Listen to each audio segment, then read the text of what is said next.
Dear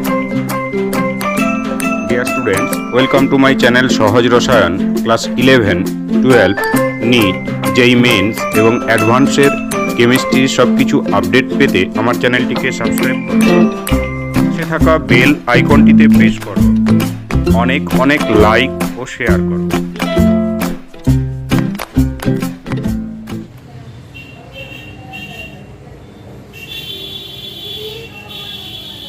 দেখো, আমরা thermodynamics বা রাসায়নিক তাপগতিবিদ্যা এর একটি পার্ট নিয়ে আমরা আলোচনা করব। আজকের আলোচ্য বিষয় রাসায়নিক তাপগতিবিদ্যা। এই রাসায়নিক তাপগতিবিদ্যার একটি ইম্পর্ট্যান্ট একটি ফ্যাক্টর নিয়ে আমরা আলোচনা করতে চাই। সেটি হচ্ছে কি, যে তাপমোচী রাসায়নিক বিক্রিয়া এবং তাপগ্রাহী রাসায়নিক বিক্রিয়া। তাপমোচী রাসায়নিক বিক্রিয়া আমরা কাকে বলবো? তাপমোচী রাসায়নিক বিক্রিয়া। প্রথমেই আসি তাপমোচী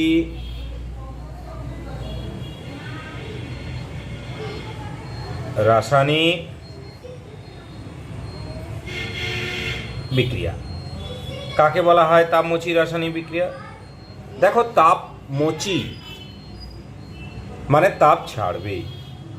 তাহলে যে সকল রাসায়নিক বিক্রিয়ায় তাপ বর্জিত হয় বা তাপ উৎপন্ন হয় বা তাপ ছাড়ে, তাদের আমরা কি বলি?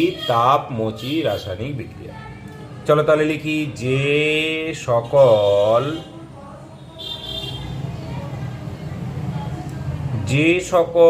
রাসায়নিক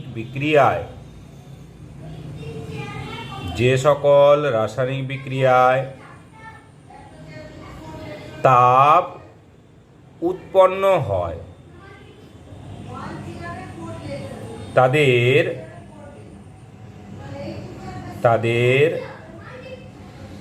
তাপমোচী রাসায়নিক বিক্রিয়া বলা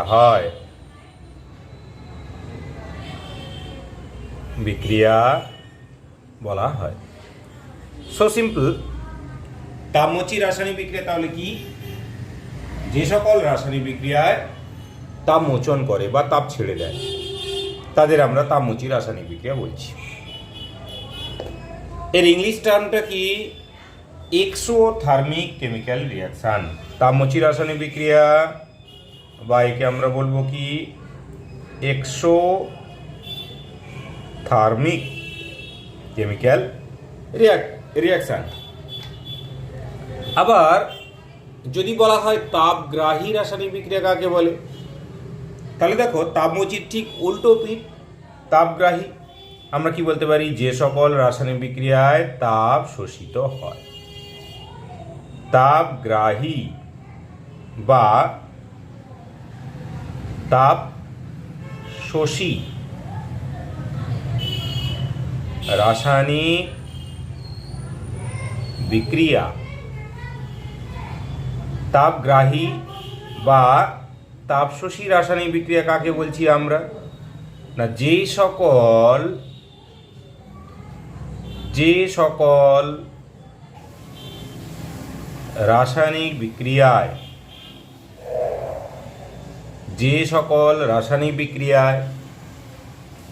তাপ হ্রাস পায়, শোষিত হয়, বা আমরা কি বলতে পারি? তাপ হ্রাস পায়, তাদের তাপগ্রাহী বা তাপশোষী রাসায়নিক বিক্রিয়া বলা হয়।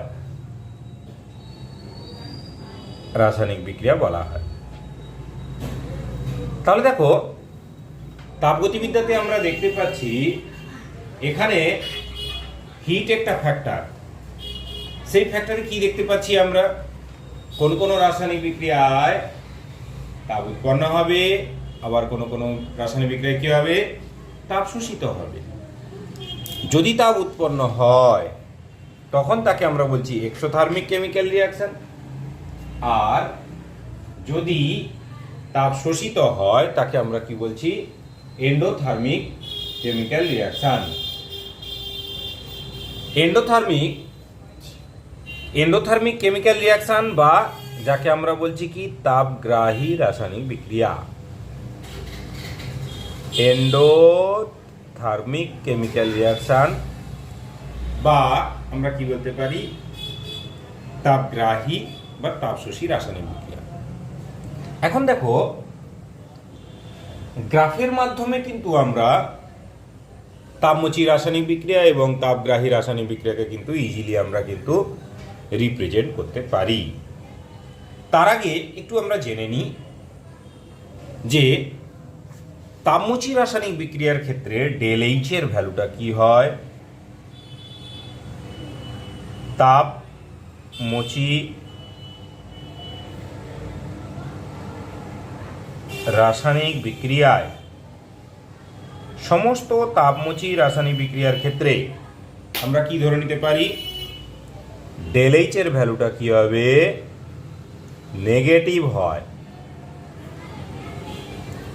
অর্থাৎ কোনো কেমিক্যাল রিয়াকশনের ক্ষেত্রে আমরা যদি দেখি যে ডেল এইচ এর ভ্যালুটা নেগেটিভ, আমরা কিন্তু খুব সহজে ধরে নিতে পারি ওই বিক্রিয়াটি হচ্ছে তাপমোচী রাসায়নিক বিক্রিয়া।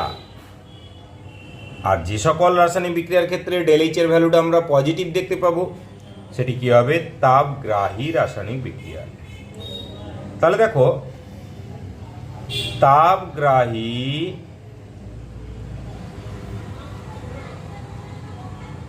রাসায়নিক বিক্রিয়ার ক্ষেত্রে ডেল এইচ কি হবে, পজিটিভ হয়। চলো তাহলে ব্যাপারটা কি হলো, তাপমোচী রাসায়নিক বিক্রিয়ার ক্ষেত্রে আমরা কি দেখতে পাচ্ছি, তাপমোচী রাসায়নিক বিক্রিয়ার ক্ষেত্রে ডেল এইচ এর ভ্যালুটা নেগেটিভ হচ্ছে, আর তাপগ্রাহী রাসায়নিক বিক্রিয়ার ক্ষেত্রে ডেল এইচ এর ভ্যালু পজিটিভ হচ্ছে। তাহলে ডেল এইচ এর ভ্যালু দিয়ে আমরা কিন্তু বুঝে নিতে পারি কোনো কেমিক্যাল রিয়াকশন সেটা এক্সোথার্মিক হবে না এন্ডোথার্মিক কেমিক্যাল রিয়াকশন হবে। এবার দেখো, গ্রাফিক্যাল রিপ্রেজেন্টেশন যেটার কথা আমি বলছিলাম, যে তাপমোচী এবং তাপগ্রাহী রাসায়নিক বিক্রিয়ার ক্ষেত্রে আমরা গ্রাফিক্যাল রিপ্রেজেন্টেশন আমরা কিভাবে করছি, আমরা এই ওয়াই অ্যাক্সিস বরাবর পোটেনশিয়াল এনার্জির কথা ভাবছি, আর এক্স অ্যাক্সিস বরাবর আমরা কার কথা ভাবছি, রিয়াকশন কোঅর্ডিনেটের কথা ভাবছি। দেখো, পোটেনশিয়াল এনার্জি অ্যারোটা কিন্তু উপরের দিকে দেওয়া আছে, তাহলে আমরা বলতে পারি যত আমরা উপরের দিকে উঠব তত শক্তির পরিমাণটা কি হবে, বৃদ্ধি পেতে থাকবে। রিয়াকশন কোঅর্ডিনেট বলতে বিক্রিয়ার অগ্রগতির কথা বলা হয়েছে। আমরা ধরে নিলাম যে এই লেভেলে কে আছে, বিক্রিয়ক পদার্থ আছে, কে আছে, বিক্রিয়ক পদার্থ। অর্থাৎ বিক্রিয়ক পদার্থের শক্তির স্তর বা বিক্রিয়ক পদার্থের এনার্জি লেভেলটা কিন্তু আমরা এভাবে দেখিয়েছি। এই বিক্রিয়ক পদার্থকে যদি বাইরে থেকে শক্তি দেওয়া হয়, সেক্ষেত্রে বিক্রিয়ক পদার্থ শক্তি পেতে পেতে এমন একটি স্টেটে গিয়ে পৌঁছাবে যেই স্টেটে বিক্রিয়ক পদার্থ কিন্তু আর বিক্রিয়া না করে পারছে না। সেই স্টেটটাকে আমরা বলছি কি, ট্রানজিশন স্টেট, TS বা ট্রানজিশন স্টেট। সাপোজ এই ট্রানজিশন স্টেটে বিক্রিয়া করার পর বিক্রিয়াজাত পদার্থ এই শক্তির লেভেলে চলে এসেছে, এটি হচ্ছে আমাদের বিক্রিয়াজাত পদার্থ। আরেকবার বলছি, ভালো করে বুঝে নাও। এক্ষেত্রে আমরা দেখতে পাচ্ছি যে বিক্রিয়ক পদার্থের এনার্জি লেভেলের তুলনায় বিক্রিয়াজাত পদার্থের এনার্জি লেভেলটা কিন্তু ডাউনে আছে। অর্থাৎ বিক্রিয়ক পদার্থের তুলনায় বিক্রিয়াজাত পদার্থের শক্তি কিন্তু তুলনামূলকভাবে কম। একটি বিক্রিয়ক পদার্থ সে তো আর এমনি এমনি রাসায়নিক বিক্রিয়ায় অংশগ্রহণ করছে না। কিছু পরিমাণ এনার্জি, কিছু পরিমাণ শক্তি গ্রহণের ফলে সে কিন্তু রাসায়নিক বিক্রিয়ার ক্ষেত্রে উপযুক্ত হয়ে উঠছে। সেই যে কিছু পরিমাণ শক্তি, সেটা কতটা, সেই শক্তির পরিমাণটা হচ্ছে এটা, এই এতটা শক্তি দিতে হয়েছে তাকে। এতটা পরিমাণ শক্তি পেলে তবে গিয়ে সে রাসায়নিক বিক্রিয়ার জন্য উপযুক্ত হবে। এই শক্তিটাকে আমরা বলছি অ্যাক্টিভেশন এনার্জি বা সক্রিয়করণ শক্তি, যাকে আমরা ই সাফিক্সে এ দিয়ে আমরা প্রকাশ করছি। তাহলে বিক্রিয়ক পদার্থ অ্যাক্টিভেশন এনার্জি পেল, সক্রিয়করণ শক্তি পেল। সক্রিয়করণ শক্তি বলতে এই মুহূর্তে তোমরা ক্লাস 11-এ খুব সহজভাবে মনে রাখো, একটি বিক্রিয়ক পদার্থকে রাসায়নিক বিক্রিয়ায় সক্রিয় করতে কতটা শক্তির প্রয়োজন হয়, সেটি হচ্ছে তার অ্যাক্টিভেশন এনার্জি বা সক্রিয়করণ শক্তি। এতটা সক্রিয়করণ শক্তি পাওয়ার পর সে কোথায় গিয়ে পৌঁছেছে? ট্রানজিশন স্টেটে গিয়ে পৌঁছেছে। সেই সন্ধিক্ষণ, যে সন্ধিক্ষণে সে আর কেমিক্যাল রিয়াকশান না করে পারছে না, সেই সন্ধিক্ষণে সে কেমিক্যাল রিয়াকশানে ইনভলভ হয়েছে। ইনভলভ হওয়ার পর রাসায়নিক বিক্রিয়া করার পর কি উৎপন্ন করেছে? প্রোডাক্ট উৎপন্ন করেছে বা বিক্রিয়াজাত পদার্থ উৎপন্ন করেছে। আমরা তাহলে কি দেখতে পাচ্ছি? বিক্রিয়ক পদার্থের এনার্জি লেভেল হচ্ছে এই লেভেলে আছে। যদি বিক্রিয়ক পদার্থের এনার্জি লেভেলের কথা বলি, আর বিক্রিয়াজাত পদার্থের এনার্জি লেভেলটা কেমন অবস্থায় আছে? এই অবস্থায় আছে। অর্থাৎ এই যে এনার্জি লেভেলের পার্থক্য কতটা, এটা হচ্ছে ডেল এইচ পরিমাণ। অর্থাৎ বিক্রিয়ক পদার্থ থেকে বিক্রিয়াজাত পদার্থ উৎপাদনের ক্ষেত্রে এই ডেল এইচ পরিমাণ শক্তি কিন্তু ইমিট করবে, এই ডেল এইচ পরিমাণ এনার্জি কিন্তু রিলিজ করবে, যেই এনার্জিটা কিন্তু তাপ হিসাবে নির্গত হচ্ছে। তাই আমরা এই ধরনের রাসায়নিক বিক্রিয়াকে কি বলছি? তাপমোচী রাসায়নিক বিক্রিয়া। তাহলে এটি হলো তাপমোচী বা তাপ উৎপাদক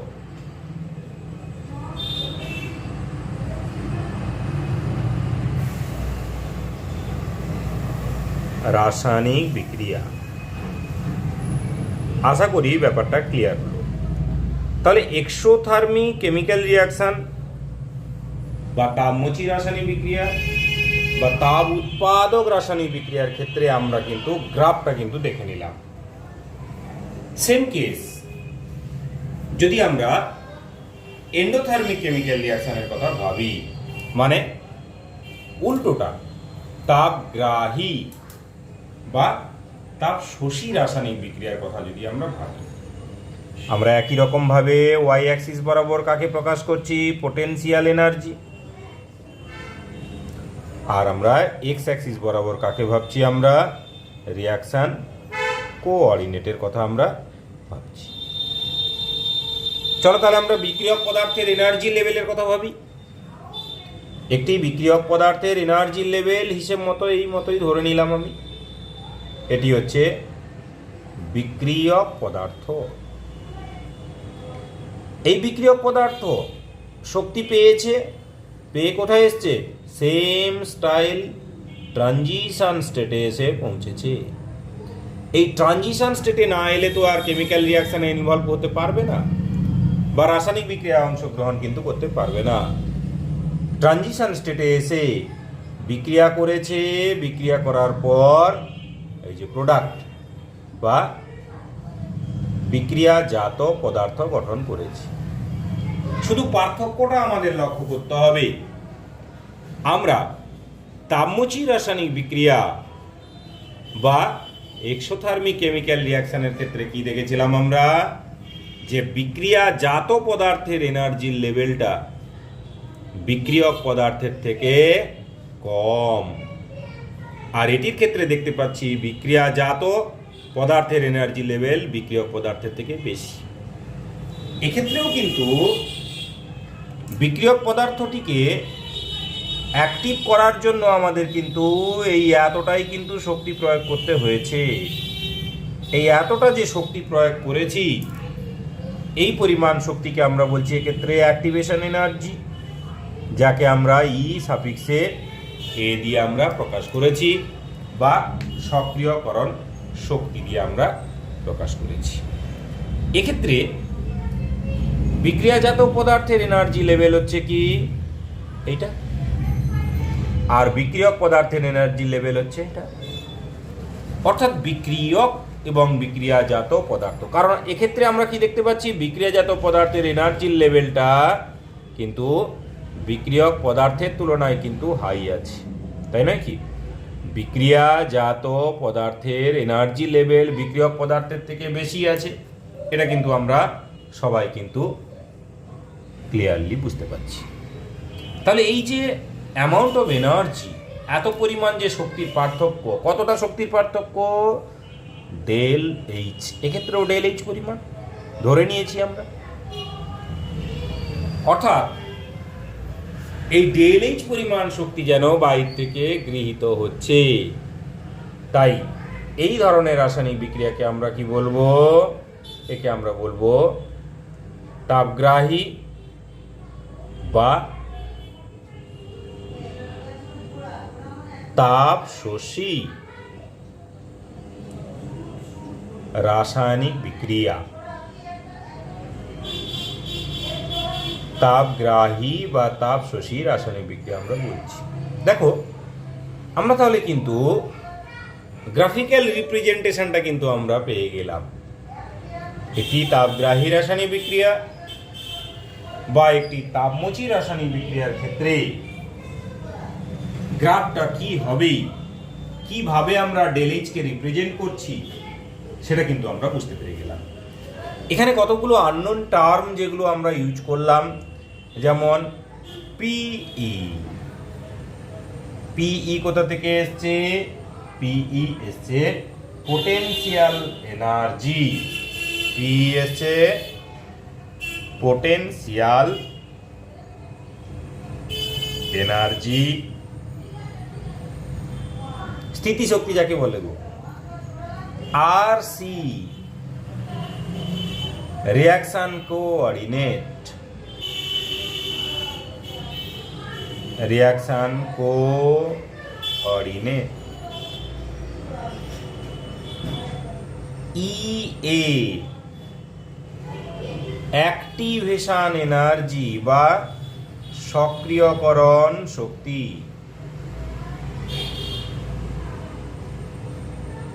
টিএস ট্রানজিশন স্টেট। তাহলে ব্যাপারটা কি হলো? পিই, দেখো আমরা প্রত্যেকটা রিঅ্যাকশনের ক্ষেত্রে কিন্তু পিই দিয়েছি, পোটেনশিয়াল এনার্জি। পি দিয়ে পোটেনশিয়াল এনার্জি বা স্থিতিশক্তির কথা বলা হয়েছে। আরসি, আরসি আছে প্রত্যেকটা রিঅ্যাকশনের ক্ষেত্রে, আরসি আছে। আরসি দিয়ে রিঅ্যাকশন কোঅর্ডিনেট বা একে বলছে বিক্রিয়ার অগ্রগতি। বিক্রিয়ার অগ্রগতি, বিক্রিয়াটা কতটা এগোচ্ছে তার মাপকাঠি আরসি দিয়ে আমরা কিন্তু প্রকাশ করছি। আর ইএ অ্যাক্টিভেশন এনার্জি, দেখো এই যে ইএ এখানে আমরা দেখিয়েছি, এখানেও আমরা দেখিয়েছি। ইএ অ্যাক্টিভেশন এনার্জি বা একে আমরা বলছি কি সক্রিয়করণ শক্তি। ক্লিয়ার? আর টিএস, টিএস ট্রানজিশন স্টেট। প্রত্যেকটার ক্ষেত্রে দেখো টিএস দেখানো হয়েছে, এখানেও টিএস দেখিয়েছি, এখানেও টিএস দেখানো হয়েছে। ট্রানজিশন স্টেট, ট্রানজিশন স্টেট মানে কি গো? সন্ধিক্ষণ। এমন একটি সন্ধিক্ষণ যে সন্ধিক্ষণে রিঅ্যাক্ট্যান্ট বা বিক্রিয়ক পদার্থ বিক্রিয়া না করে থাকতে পারে না, যখন কিন্তু বিক্রিয়ক পদার্থ বিক্রিয়া করতে বাধ্য, তাদের আমরা কি বলবো? Transition state. আশা করি ব্যাপারটা ক্লিয়ার হয়ে গেছে সবাই। এ গেল আমাদের তাপমুচি এবং তাপগ্রাহী রাসায়নিক বিক্রিয়ার ক্ষেত্রে আমরা কনসেপশন পেয়ে গেলাম।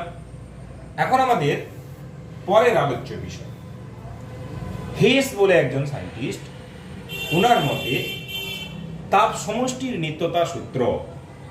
আমরা কিন্তু দেখেছি যে থার্মোডাইনামিক্সের ফার্স্ট ল, থার্মোডাইনামিক্সের প্রথম সূত্র, সেটি কিন্তু অ্যাকচুয়ালি হচ্ছে তোমার law of conservation of energy, শক্তির নিত্যতা সূত্র।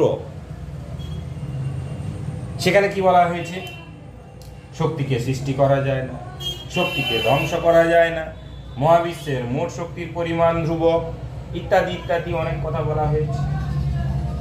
শক্তি কেবলমাত্র এক রূপ থেকে অন্য রূপে রূপান্তরিত হতে পারে, এই সমস্ত কথা কিন্তু ওখানে আলোচনা করা হয়েছে।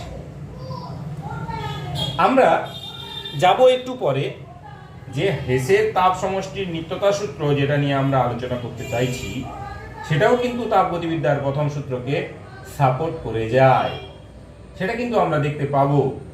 তবে তার আগে আমাদের কিন্তু জেনে নিতে হবে যে হেসের তাপ সমষ্টির নিত্যতা সূত্র কি। তাহলে চলো আমরা আলোচনা করি হেসের তাপ সমষ্টির নিত্যতা সূত্র।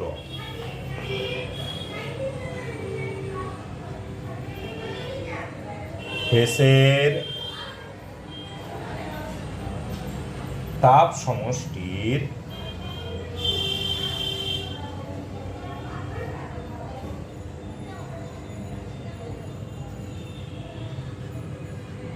নিত্যতা সূত্র।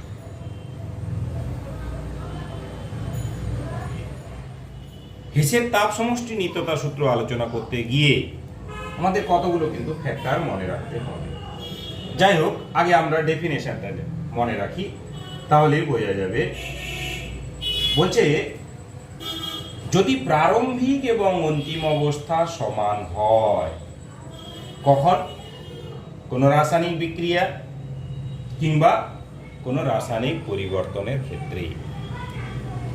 একটি রাসায়নিক পরিবর্তনের ক্ষেত্রে প্রারম্ভিক এবং অন্তিম অবস্থা যদি সেম হয়, তাহলে লিখি কোনো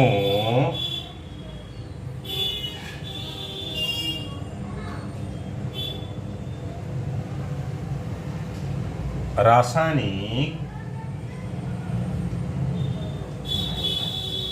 বিক্রিয়া প্রারম্ভিক এবং অন্তিম অবস্থা সমান হলে বিক্রিয়াটি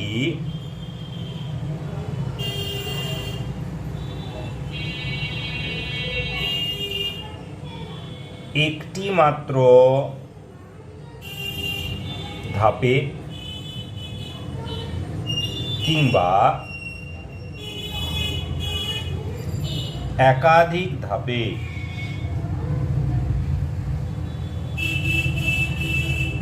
সম্পন্ন হোক না কেন,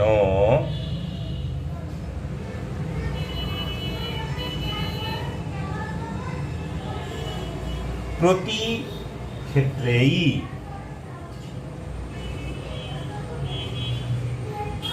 এনথালপির পরিবর্তন সমান হয়। প্রতি ক্ষেত্রেই এনথালপির পরিবর্তন সমান হয়। ব্যাপারটা কি? হচ্ছে একটি রাসায়নিক বিক্রিয়া একটা ধাপে সম্পন্ন হোক বা একাধিক ধাপেই সম্পন্ন হোক না কেন, যদি প্রারম্ভিক এবং অন্তিম অবস্থা সমান হয়, তাহলে কিন্তু প্রত্যেকটা ক্ষেত্রে এনথ্যালপির পরিবর্তন বা যতটা শক্তি গ্রহণ করেছে বা শক্তির পরিবর্তন সবই কিন্তু একই হবে। ব্যাপারটা কি, আমি যদি তাপ সমষ্টির তাপ সমষ্টি না হেসের তাপ সমষ্টি নিত্যতা সূত্রের আমরা যদি গাণিতিক রূপটা একটু যদি আমরা লক্ষ্য করি, তাহলে আমরা কিন্তু ব্যাপারটা আরো পরিষ্কারভাবে বুঝতে পারব। মনে করো যে ইনিশিয়াল কন্ডিশন আমি এ ধরে নিলাম, প্রারম্ভিক অবস্থা আমি এ ধরে নিলাম, আর অন্তিম অবস্থা আমি কি ধরলাম, সি। ক্লিয়ার? প্রারম্ভিক অবস্থা আমরা কি ধরছি, এ প্রারম্ভিক অবস্থা।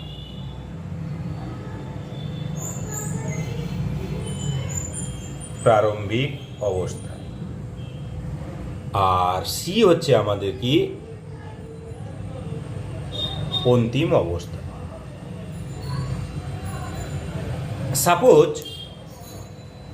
এ থেকে সি কোনো একটি প্রক্রিয়া বা কোনো একটি বিক্রিয়া সরাসরি এ থেকে সিতে হয়েছে। এখানে ডিরেক্টলি এ থেকে সিতে হয়েছে, একটি মাত্র ধাপে সম্পন্ন হয়েছে, তাই আমি ধরে নিলাম স্টেপ 1। স্টেপ 1 এক্ষেত্রে আমরা কি দেখতে পাচ্ছি, এ থেকে সি উৎপন্ন হয়েছে মাত্র একটি ধাপে, মাঝে কোনো ইন্টারমিডিয়েট স্টেপ নেই। আবার স্টেপ 2 এর কথা যদি ভাবি, সেক্ষেত্রে আমরা দেখতে পাচ্ছি যে এ থেকে বি উৎপন্ন হয়েছে,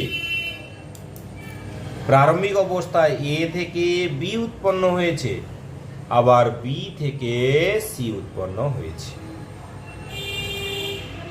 এটি হচ্ছে আমাদের স্টেপ 2। অর্থাৎ আমরা কিন্তু দুটো পৃথক পৃথক ক্ষেত্র বলছি, দুটো পৃথক পৃথক টাইপের রিয়াকশনের কথা বলছি। প্রথমটিতে আমরা স্টেপ 1-এ দেখতে পাচ্ছি একটি মাত্র ধাপে বিক্রিয়াটি সম্পন্ন হয়েছে, অথচ দ্বিতীয় ধাপে আমরা দেখতে পাচ্ছি একাধিক ধাপে সম্পন্ন হয়েছে। দুটো ধাপ মানে একাধিক ধাপে সম্পন্ন হয়েছে। কিন্তু মজার বিষয় কি বলতো, স্টেপ 1-এর প্রারম্ভিক অবস্থায় এ, আবার দেখো স্টেপ 2-এরও কিন্তু প্রারম্ভিক অবস্থায় এ। অর্থাৎ স্টেপ 1 এবং স্টেপ 2 উভয়ই কিন্তু এ প্রারম্ভিক অবস্থা থেকে যাত্রা শুরু করেছে। আবার দেখো স্টেপ 1-এর অন্তিম অবস্থা হচ্ছে সি, সেম টাইপের স্টেপ 2-এরও কিন্তু অন্তিম অবস্থা সি।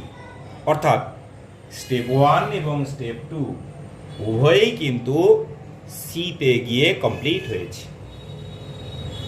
তাই দেখো একদম প্রথম যে কন্ডিশন আমরা যেটা আলোচনা করছিলাম, কি আলোচনা করছি, কোনো রাসায়নিক বিক্রিয়ার প্রারম্ভিক আর অন্তিম অবস্থা সমান হলে, তাহলে এই যে দুটো স্টেপ, এদের ক্ষেত্রে প্রারম্ভিক অবস্থা সেম এ, আবার এই দুটো স্টেপের ক্ষেত্রে অন্তিম অবস্থা সেম, তাহলে বিক্রিয়াটি একটি মাত্র ধাপে কিংবা একাধিক ধাপে সম্পন্ন হোক না কেন, আমরা স্টেপ 1-এ দেখছি একটি মাত্র ধাপে বিক্রিয়াটা সম্পন্ন হচ্ছে, আর স্টেপ 2-তে আমরা কি দেখতে পাচ্ছি, একাধিক ধাপে বিক্রিয়াটা সম্পন্ন হয়েছে। মনে করো আমি ধরে নিলাম যে স্টেপ 1-এর ক্ষেত্রে এনথ্যালপির পরিবর্তন কত, ডেল H1। যেহেতু স্টেপ 1 লিখছি আমরা, তাই স্টেপ 1-এর ক্ষেত্রে ডেল H এর পরিবর্তন কত, ডেল H1। আর স্টেপ 2-এর ক্ষেত্রে ডেল H এর পরিবর্তনটা কত না, এ থেকে বি যখন আসছে তখন ডেল H এর পরিবর্তন আমি ধরে নিলাম ডেল H2,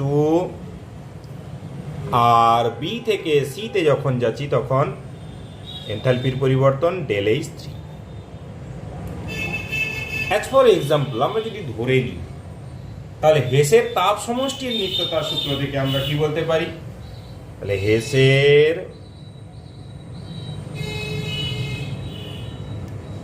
তাপ সমষ্টির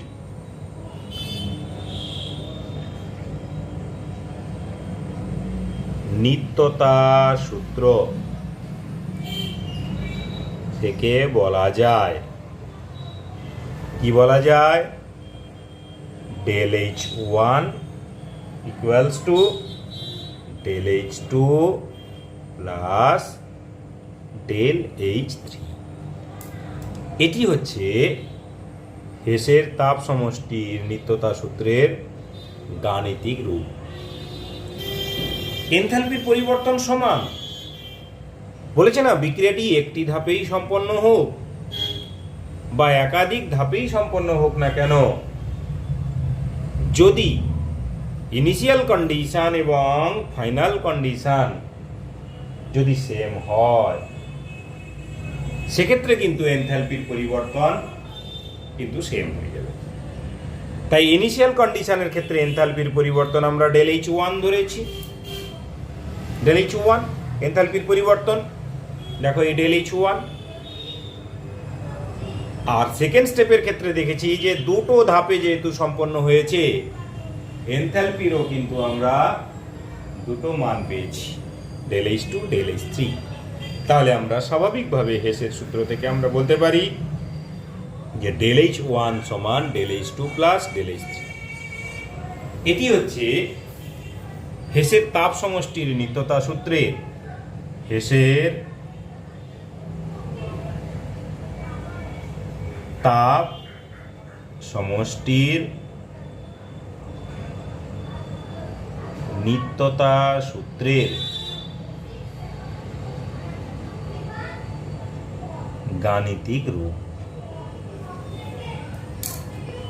তাহলে ব্যাপারটা কি হলো? কোনো রাসায়নিক বিক্রিয়া বা কোনো রাসায়নিক প্রক্রিয়া একটি ধাপে সম্পন্ন হোক অথবা একাধিক ধাপেই সম্পন্ন হোক না কেন, যদি উভয় ক্ষেত্রে প্রারম্ভিক অবস্থা এবং অন্তিম অবস্থা যদি সেম হয়, যদি একই হয়, তাহলে প্রতি ক্ষেত্রেই কিন্তু আমরা কি দেখতে পাবো? এনথালপির পরিবর্তনটা সমান। এখান থেকে আমরা আরেকটা জিনিস খুব ভালোভাবে বলতে পারি। দেখো, এনথালপির পরিবর্তনের কথা বলা হয়েছে। আচ্ছা, আমরা জানি এনথালপি কিন্তু একটি স্টেট ফাংশন, অর্থাৎ এনথালপি একটি অবস্থার অপেক্ষক। তাই আমরা কি বলতে পারি? কোনো রাসায়নিক বিক্রিয়ায় এনথালপির পরিবর্তন কেবলমাত্র বিক্রিয়াটিতে বিক্রিয়কগুলির অবস্থার উপর ডিপেন্ড করবে। আবার বলছি, এনথালপি হচ্ছে একটি অবস্থার অপেক্ষক। যেহেতু এনথালপি একটি অবস্থার অপেক্ষক, তাই এনথালপি কিন্তু অবস্থার উপর নির্ভর করবে। কার অবস্থার উপর নির্ভর করবে? না, বিক্রিয়ক এবং বিক্রিয়াজাত পদার্থের অবস্থার উপর নির্ভর করবে, যাকে আমরা বলছি প্রারম্ভিক অবস্থার উপর নির্ভর করবে, অন্তিম অবস্থার উপর নির্ভর করবে। বিক্রিয়ার ভিতরে কতগুলো ধাপ আছে তার উপর কিন্তু নির্ভর করে না। ক্লিয়ার? যে কারণে কিন্তু হেসের তাপ সমষ্টির নিত্যতা সূত্র সত্যতা প্রমাণ হয়েছে। তাহলে এক্ষেত্রে আমরা বিশেষ দ্রষ্টব্য দিয়ে এইটুকু বিষয় কিন্তু মনে রাখতে পারি। কি মনে রাখতে পারি? যে এনথালপি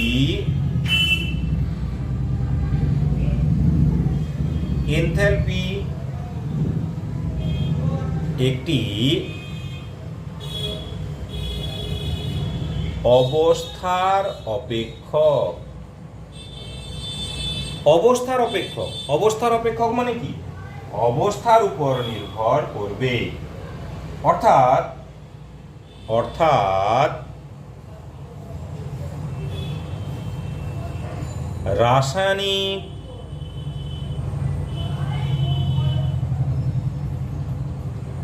বিক্রিয়ার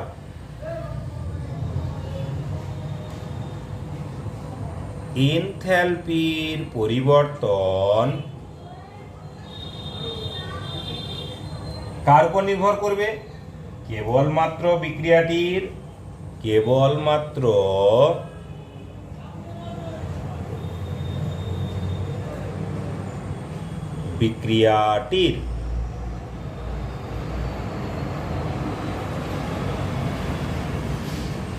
প্রারম্ভিক অবস্থা এবং অন্তিম অবস্থার উপর নির্ভর করে। বিক্রিয়াটির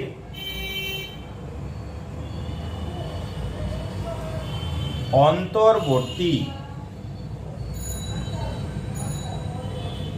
ধাপ সংখ্যার উপর নির্ভর করে না। অন্তর্বর্তী ধাপ সংখ্যার উপর নির্ভর করে না। তাহলে ব্যাপারটা কি দাঁড়ালো?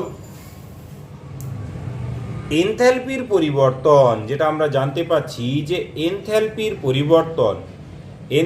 পরিবর্তন কিন্তু এটা মেইনলি স্টেট ফাংশন, অর্থাৎ অবস্থার উপর ডিপেন্ড করছে। কার অবস্থার উপর নির্ভর করছে? না, যে রাসায়নিক বিক্রিয়ার কথা আমরা ভাবছি সেই রাসায়নিক বিক্রিয়ার বিক্রিয়ক এবং বিক্রিয়াজাত পদার্থের অবস্থার উপর নির্ভর করছে। দ্যাট ইজ এর প্রারম্ভিক অবস্থা, এই যে অবস্থাটা লেখা আছে এই অবস্থার উপর ডিপেন্ড করছে। সি অন্তিম অবস্থা, এই অবস্থার উপর ডিপেন্ড করছে। একটি ধাপে সম্পন্ন হলো, না দুটো ধাপে সম্পন্ন হলো, না তিনটি ধাপে সম্পন্ন হলো, তাতে কিন্তু যায় আসে না। তাই আমরা বলতে পারি যে হেসের তাপ সমষ্টির নিত্যতা সূত্র কিন্তু ঠিকই আছে। এখান থেকে তাহলে কোশ্চেন কি করতে পারে? কোশ্চেন এই ধরনের করতে পারে, হেসের তাপ সমষ্টির নিত্যতা সূত্রের তাপগতীয় ব্যাখ্যা লিখো। হেসের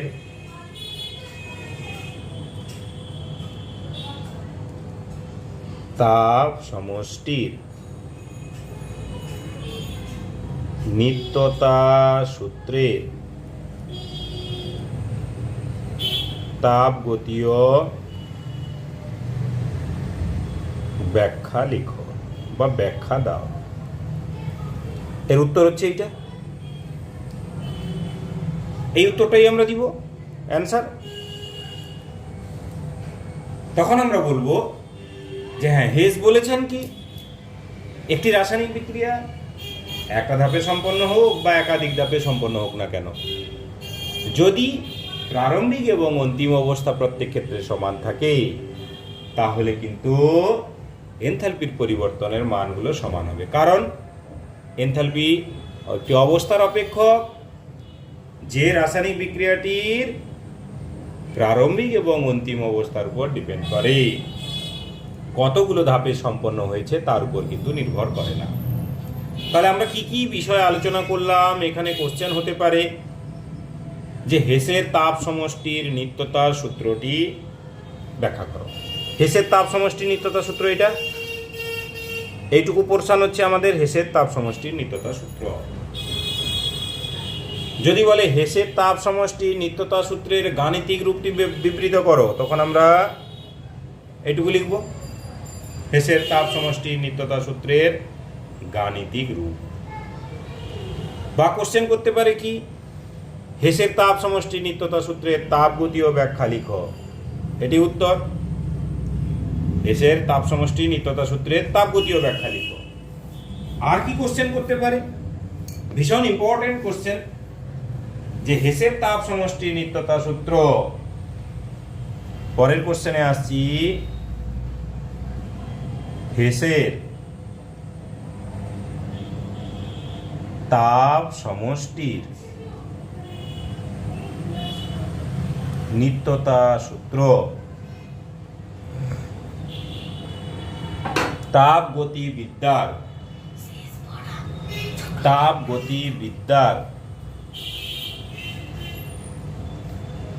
প্রথম সূত্রের অনুসিদ্ধান্ত মাত্র যুক্তি সহ লিখো। ভীষণ ভাইটাল কোশ্চেন, স্টার দিয়ে দিলাম। এটা তোমাদের আমি হোমওয়ার্ক হিসেবে দিচ্ছি, কিন্তু আমি বলে দিচ্ছি কিভাবে লিখবে। বলছে হেসের তাপ সমষ্টি নিত্যতা সূত্র, এটা নাকি থার্মোডাইনামিক্সের ফার্স্ট লকে ভীষণভাবে সাপোর্ট করে, এতটাই সাপোর্ট করে যে থার্মোডাইনামিক্সের ফার্স্ট ল নাকি হেসের তাপগতিবিদ্যার প্রথম সূত্র, হেসের তাপ সমষ্টি নিত্যতা সূত্র বা হেসের তাপ সমষ্টি নিত্যতা সূত্র হচ্ছে তাপগতিবিদ্যার প্রথম সূত্রের অনুসিদ্ধান্ত। দেখো, তাপগতিবিদ্যার প্রথম সূত্রের যেটা কনক্লুশন, অনুসিদ্ধান্ত, সেখানে বলা হয়েছে কিন্তু শক্তি নিত্যতা সূত্র। শক্তির নিত্যতা সূত্র মানে শক্তি, টোটাল যে শক্তির কাউন্টিং যদি আমরা করি তার মানটা কি হবে? কনস্ট্যান্ট থাকবে। তাকে আমরা বিভিন্ন রকম ভাবে আমরা বলেছি। যে শক্তি অবিনশ্বর, তাকে সৃষ্টি করা যায় না বা তাকে ধ্বংস করা যায় না, রাসায়নিক বিক্রিয়ার আগে এবং পরে কি হয়েছে সেম থাকছে, শক্তি কেবলমাত্র এক রূপ থেকে অন্য রূপে রূপান্তরিত হতে পারে। দেখো, এক্ষেত্রেও আমরা যদি ভাবি এনথ্যালপির কথা দিয়ে, যদি আমরা ভাবি হেসের তাপ সমষ্টির নিত্যতা সূত্র দিয়ে, আমরা যদি এনথ্যালপি দিয়ে যদি ভাবি, দেখো প্রথম ক্ষেত্রে এনথ্যালপির পরিবর্তন ΔH1, দ্বিতীয় ক্ষেত্রে এনথ্যালপির পরিবর্তন ΔH2 এবং ΔH3। দেখো ΔH1 এবং ΔH2 ΔH3 এরা কিন্তু ভ্যালুটা কিন্তু আমরা সেম পাচ্ছি। অর্থাৎ এটাও যেন শক্তির নিত্যতা সূত্রকে ফলো করে চলছে। তাই আমরা বলতে পারি, কেন? যেহেতু হেসের তাপ সমষ্টির নিত্যতা সূত্র শক্তির নিত্যতা সূত্রকে ফলো করে চলছে, তাই আমরা বলতে পারি যে এটি শক্তির নিত্যতা সূত্রের অনুসিদ্ধান্ত মাত্র বা তাপগতিবিদ্যার প্রথম সূত্রের অনুসিদ্ধান্ত মাত্র। তোমরা এই ব্যাপারটা, এই কনক্লুশনটা তোমরা লেখার চেষ্টা করবে, লিখে আমাকে জানাবে। না পারলে আমি বলে দিব পরের দিন বা লিখিয়ে দিব। আজকে তাহলে এই পর্যন্ত। ওকে, বাই।